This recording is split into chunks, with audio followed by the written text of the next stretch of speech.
নমস্কার। আজকে আরকে ট্রাভেলস আবার তোমাদের কাছে নিয়ে চলে এসেছে নতুন একটা ভিডিও। আর এই ভিডিওতে আজকে আমরা যাচ্ছি তারাপীঠ, বীরভূম জেলায় অবস্থিত মা তারার মন্দির। সেই তারাপীঠেই আজকে আমরা যাচ্ছি। তো যাওয়ার জন্য আমরা প্রথমে হাওড়া থেকে নিয়ে নিয়েছিলাম গণদেবতা এক্সপ্রেস।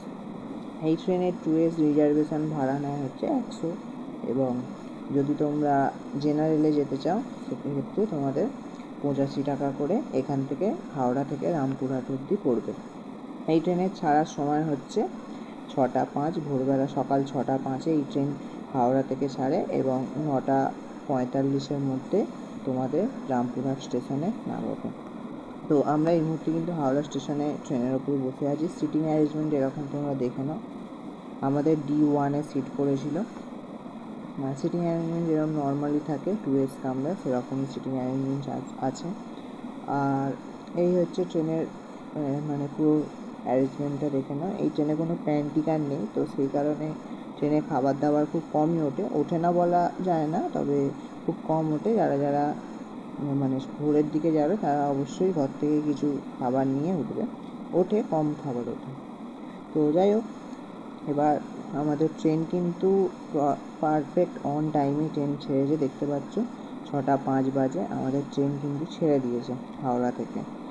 আর আমাদের হাওড়া থেকে এই ট্রেন ছেড়ে তার প্রথম হল্ট কিন্তু শেওড়াফুলি জংশন। আর শেওড়াফুলি জংশনে তো বলার কিছু নেই, শেওড়াফুলি জংশন সম্বন্ধে সবাই সব কিছুই জানে। শেওড়াফুলি জংশন থেকে আমরা সকলেই যারা তারকেশ্বর যাই সেখান থেকে কিন্তু আমরা জল নিয়ে তারকেশ্বরের উদ্দেশ্যে রওনা দিই। আর ট্রেনে যেহেতু এখন ভিডিওগ্রাফি বা ফটোগ্রাফি করা বন্ধ আছে, সরকার থেকে এটা ঘোষণা করেছে, তাই আমরা সেটা ভাঙছি না। তাই আমরা ভিডিও কম করেছি, খুবই কম ভিডিও করেছি। তো এটা আমি তোমাদের বলে দিচ্ছি কীভাবে কী তারাপীঠ যেভাবে যাওয়ার নিয়ম বা কীভাবে যাবে। এই দেখতে পাচ্ছ হাওড়া স্টেশন ছেড়ে আমাদের ট্রেন কিন্তু বেরিয়ে গেল। আমাদের ট্রেন কিন্তু এরকম 82, 80, 90 এরকম কিন্তু অ্যাভারেজ স্পিডেই ট্রেন যাচ্ছিল। এই হচ্ছে ট্রেনের স্পিড ছিল, দেখে নাও। আর তোমরা যারা তারাপীঠ যাবে তারা তো জানোই যে তারাপীঠ কীভাবে কী করতে। আর যারা জানো না তাদের জন্য আরকে ট্রাভেলস তো আছেই, তোমাদের সব কিছু ডিটেলস আমি দিয়ে দেবো। আর যারা আমরা যে হোটেলটায় ছিলাম সেই হোটেলেও যদি তোমরা থাকতে চাও সেই হোটেলের রুম ট্যুরও আমি দিয়ে দেবো। আর আমরা যে হোটেলে ছিলাম সেই হোটেল কিন্তু মন্দির থেকে মাত্র 1 থেকে 1.5 মিনিট হাঁটা পথে। মাত্র 1 থেকে 1.5 মিনিট হাঁটা পথে কিন্তু মন্দির এবং শ্মশান দুটোই কিন্তু তোমরা একদমই সামনে পেয়ে যাবে, আর প্লাস মার্কেট। আর এই মুহূর্তে আমাদের ট্রেন কিন্তু শেওড়াফুলি জংশনে পৌঁছে গেছে। শেওড়াফুলি জংশনে এই ট্রেনের হল্ট ছিল মাত্র 2 মিনিটে। আর দেখতে পাচ্ছ মানুষজন ছোটাছুটি করছে, যাদের ধরো রিজার্ভেশন নেই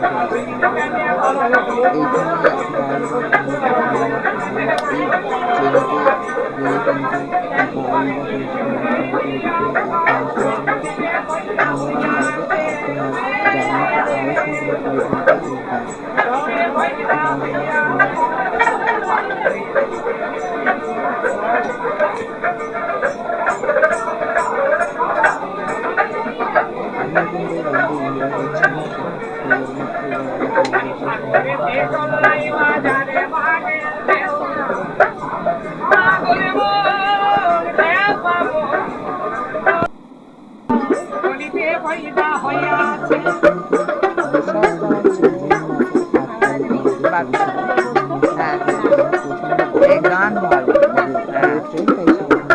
কষ্ট হয়।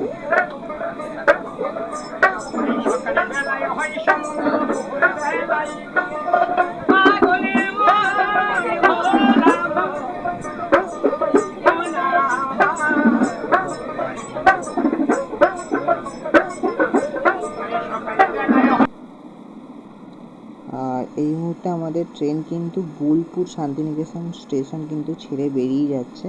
আমি এই জায়গার ভিডিওটা ঠিকঠাকভাবে করতে পারিনি আগে, তো এটা বোলপুর শান্তিনিকেতনের পরে আবার ট্রেনটা দাঁড়িয়েছে প্রান্তিকে। আর এই প্রান্তিক আর বোলপুর শান্তিনিকেতন স্টেশনটা কিন্তু বেশি ডিস্টেন্স নয়। এই হচ্ছে রামপুরহাট স্টেশন। রামপুরহাট ফ্লাইওভারে আমরা উঠে পড়েছি। রামপুরহাট ফ্লাইওভার দিয়ে তোমরা কাউন্টারের রাস্তাটা ধরে বেরিয়ে সেখান থেকে সামনে যে টোটো অটো, এই যে রামপুরহাট স্টেশন দেখতে পাচ্ছ পুরো মা তারা মন্দিরের আদলে তৈরি। এই যে এই সোজা যে রাস্তাটা, এই রাস্তাটা দিয়ে তোমরা সোজা বেরিয়ে যাবে।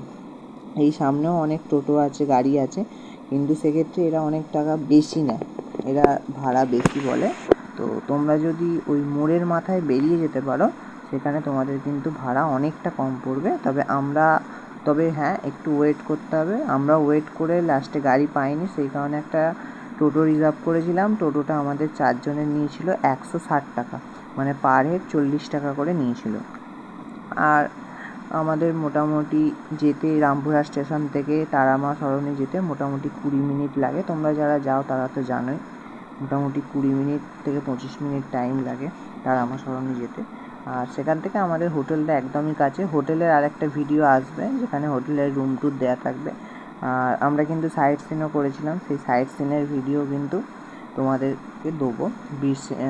বীরচন্দ্রপুর গ্রাম এবং আটলা, যেখানে সাধক বামাখ্যাপার জন্মস্থান, সেইখানেরও কিন্তু ভিডিও আছে। সেই সবই ভিডিও কিন্তু আসবে। আর এই হচ্ছে তারামার মুখ। এখানেই কিন্তু, এটা দেখলেই কিন্তু আপনি বুঝতে মনে একটা আলাদা অনুভূতি আসবে। এটা সন্ধেবেলার ক্লিপ। এটা তারাপীঠ শ্মশানের ভিডিও।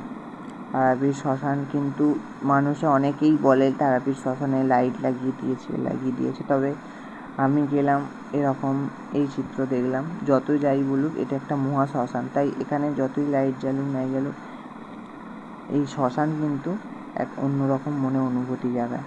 আর এইবার তোমাদের আমি তারাপীঠ মার্কেটটা দেখাই। আমাদের হোটেলটা ঠিক এই জায়গা থেকেই স্টার্টিং, মানে এরকম মার্কেট থেকেই স্টার্টিং। এবার শুধু তোমরা মার্কেটটা দেখে নাও। তারাপীঠে বলতে পারো এই মার্কেটটা কিন্তু মানে বিশাল বড় মার্কেট। আর এই মার্কেটে মায়ের জিনিস থেকে শুরু করে যাবতীয় প্যাঁড়া সব কিছু এখানে কিন্তু তোমরা পেয়ে যাবে। আর আমরা যে দোকানটা থেকে পুজো দিয়েছিলাম সেটা হচ্ছে তারাপীঠে যে 2 নম্বর গেট আছে, সেই 2 নম্বর গেট দিয়ে নেবে বাঁ হাতি যে দুটো দোকান পরেই একটা দোকান আছে, সেই দোকান থেকে আমরা পুজো দিয়েছিলাম। পুজোর ভিডিও আমরা করতে পারিনি, কারণ আমরা জেনারেল লাইনে পুজো দিয়েছিলাম বটে, কিন্তু আমাদের পুজো দেওয়া হয়ে গেছিলো মাত্র 1 ঘন্টার মধ্যে। আমরা দুপুর 3:30 নাগাদ পুজো দিয়েছিলাম। সোমবার দিন আমরা পুজো দিয়েছিলাম। দুপুর 3:30 নাগাদ আমরা গেছিলাম, গিয়ে ওখান থেকে ডালা কিনলাম। ডালা কিনে আমরা লাইনে দাঁড়ালাম। আমাদের লাইনটা এতই ছোট ছিল যে যেখানে মোবাইল জমা রাখে সেইখানের পর থেকে আমাদের লাইন স্টার্ট হয়েছিল। তো সেই কারণে কোনো রকম ভিডিও আমি করতে পারিনি। তবে তোমাদেরকে বলে রাখি, আমরা যে দোকানটা থেকে কিনেছিলাম, মানে পুজো দিয়েছিলাম, সেই দোকানটা হচ্ছে 2 নম্বর গেট থেকে, মন্দিরের 2 নম্বর গেট থেকে নেবে বাঁ হাতি দুটো দোকানের পরেই সিঁড়ির ওপরে দেখবে দোকানটা। আর তোমরা যদি বলো, আমি পরের ভিডিওতে ওই দোকানের কার্ড আমি তোমাদের দিয়ে দেবো।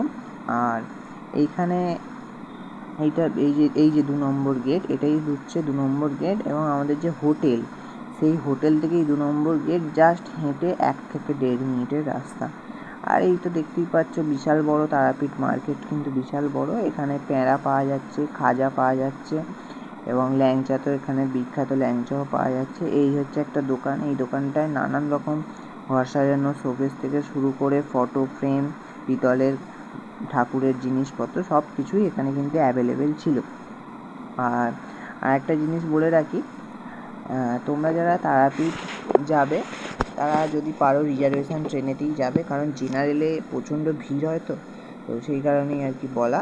এবার যার যেটা মনে হয় সেরকমভাবে সে যাবে। আমি হোটেলের ডিটেলস এবং বাকি আমার সাইট সিনের ভিডিও আলাদা আসবে, এবং হোটেলের ভিডিও কিন্তু আমি আলাদা করে রুম ট্যুর দিয়ে দেবো। হোটেলটা আমরা এসি হোটেল নিয়েছিলাম, আমাদের রুম এসি ছিল। তো কীরকম কী ভাড়া না ভাড়া আমি সেই ভিডিওতেই জানিয়ে দেবো। আজকের ভিডিওটা এতটাই। যদি ভালো লেগে থাকে চ্যানেলটাকে সাবস্ক্রাইব করে দিও।